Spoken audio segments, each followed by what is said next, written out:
we overplaying the experience of the individual who is at the top? Because some could say to you that it's about the team he can put together. It's about the quality of people around him, and not just because, again, you know better than I do. Leadership is multidimensional. It pulls you in different directions. So it's the leadership capacity of the person, not just his business acumen. So if you can put together a team, and indeed, between 2000 and 2008, you were part of Kufuor's team as one of the brains he brought in. So it's not really about the person's knowledge of his own. It's about who he can attract. I'm listening to you, and I'm looking at you, and I'm asking, which book have you been reading about leadership? Oh, because no, seriously, because you see, you must be the right person to be able to pick the right people, the right combination of people. It's almost like a football team. Hearts of Oak, Elmina Sharks, Asante Kotoko. If you go and pick some people, and you pick people, excellent players in defense, and then poor players up front, you won't score any goal. You will lose. You need somebody who can pick a good team, okay? But that person must be knowledgeable. That person must have experience. That is how you know who is the right person and who isn't. If you're picking 20 ministers and you pick 18 good ones and you pick 2 terrible ones in important positions, you are sunk. Okay, you won't get anywhere. It is the leader who sets the tone. And in Ghana, the Ghanaian presidency has more powers than the American presidency, than the UK Prime Minister, than the Japanese Prime Minister, than the French President, the Ghanaian one. We've given all the powers to one individual. And when you come as a minister, we can sack you tomorrow, any day, and you will go. It is that one person that our constitution gives everything to in Ghana. So if that person is the wrong person for the time, okay, the wrong person for the time, this country, it won't go anywhere. We are blessed by God. We have so many things. So if anybody comes to become president, Ghana, it will move, it will move, it will move, it will move. But then something wrong comes and then we draw backwards. That is how we have been. But we need a huge takeoff. That takeoff is not going to come. Final point on this, then we move on. So the idea is that you need to also tell us who you have that you will bring on board. Because that's the concern voters will have. Absolutely. And I have made a commitment that in Ghana, you need a truly inclusive team. Inclusive regardless of where you come from in the country, what religion, what political party. Because we need the best in Ghana to get the best results. And I'll tell you, at the time in Kufuor's administration, for about 3 years, he really ran an inclusive government. And if you had been in the team, there was excitement. A lot of things got done and got done well. And then this is first term. Yes, about 3 years in the first term. And then people started doing MPP.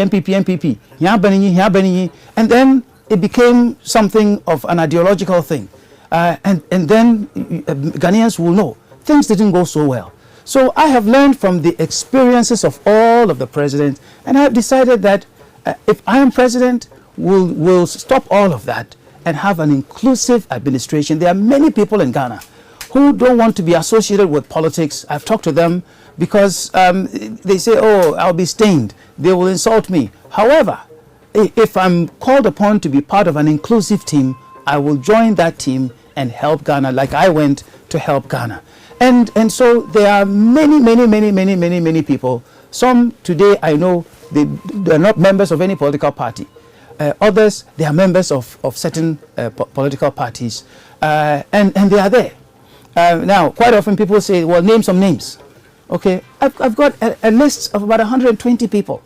Wow. And some of them, you can't mention, their names. They have told you that if you called upon them to come and serve, they would. Yes, but I want to give you another example. You see, all these companies you're mentioning, we have managed, if it's insurance, to find some of the best people in insurance.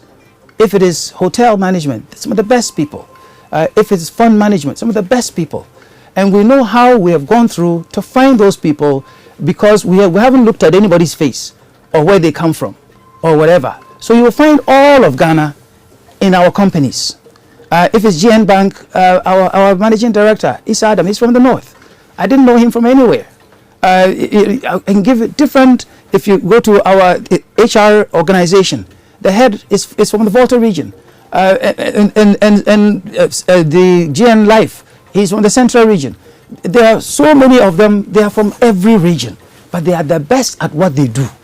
Okay, that's why we brought them. So it's the same. That's a meritocracy. Yes, so the same approach is what we will apply. I think it is important for all of us to really understand, as I have tried to say, the job of the President of the Republic of Ghana is a huge one.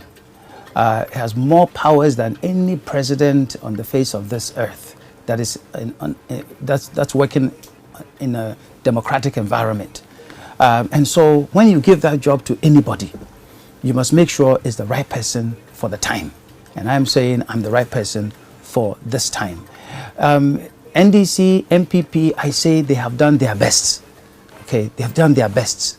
Kufuor did his best. Rawlings did his best. The best of what John Mahama can do is what he has done. Ghana deserves better. We can achieve more.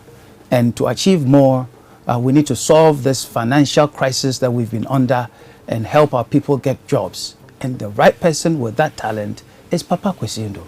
I'm not pulling anybody down or anything. I'm just saying that to me, I can add what has been missing in Ghana for the longest. And yes, NDC and MPP, they've gotten votes before, but they didn't have a PPP that has now become stronger to be able to articulate a different mentality, a different approach, and show leaders who have a commitment to not just job creation, but incorruptible leadership. And we've come up with very specific points that we think Ghanaians must be interested in.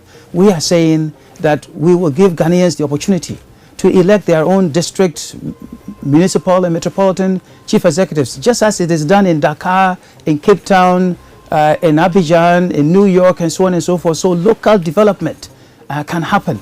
We are saying bring greater checks and balances by separating ministers from MPs, so that if you are made you're an MP and you are made a minister, you resign the MP position and someone else goes, so that we separate the legislature from the executive, the presidency. Checks and balances. We are saying separate the job of Attorney General from that of the Minister of Justice. Let the Minister of Justice be the President's lawyer, and let the Attorney General's office be an independent prosecution office, so we can fight corruption seriously in this country. We are saying to Ghanaians that the energy crisis that we've been under, you can't bring a political short-term solution to it or solve one part of it. The problem has multiple facets or multiple phases to it. There's generation, there is transmission, there's distribution, there's the billing and collection.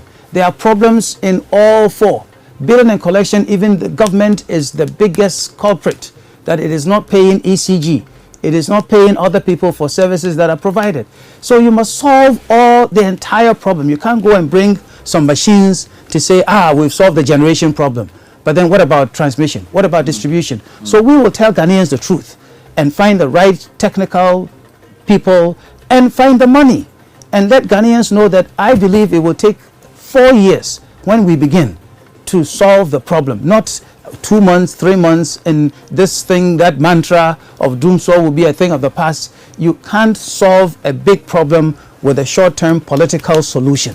It won't work. Two quick final points. That I think a couple of people are asking about whether you are prepared to lead some sort of third force or some sort of open to some sort of coalition among the smaller quote-unquote parties. Well, one of the reasons why we only had our convention just this past Saturday is that we have been in discussion with many other political parties and individuals, not just political parties, and individuals.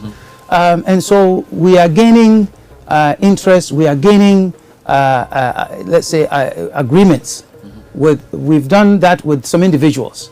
Now, with the political parties, we have offered some coalition, even on parliamentary races, and we are waiting for responses. So we are showing leadership. It is up to other people to decide that they want to join this a grand coalition that we want to build. We have time, and we're still working on it. But in time, in due course, you will find that perhaps the person who becomes my running mate will be someone who is not known as a PPP person, and it will show to Ghanaians our interests and our willingness and ability to bring people from different perspectives to join what is it that we're doing. Finally, some people have asked they want to join you. How do they do that? Is there some place they can go? Well, especially for young people, social media, we've got a very active Facebook. You go to Progressive People's Party, we are there on Facebook. We've got an active website as well, pppghana.org. You will find the Progressive People's Party there, and how to join and who to contact. So it's all there. You don't have to physically go anywhere. And our head office at Asylum Down is always open for anybody who wants to contact our people who are there. So we are there. We are we have met all the EC's requirements, which means that we are in more than 2/3 of the districts in Ghana. So people can find us. But I say to people, don't wait to find me. Don't wait to meet any individual. Help us by organizing wherever you are, and get us support from your family, your friends, boyfriends and girlfriends, and everybody. Let them come and be supportive Thank you, of the Progressive People's Party. Party Papa. So we tell everybody, per Papa, per Papa.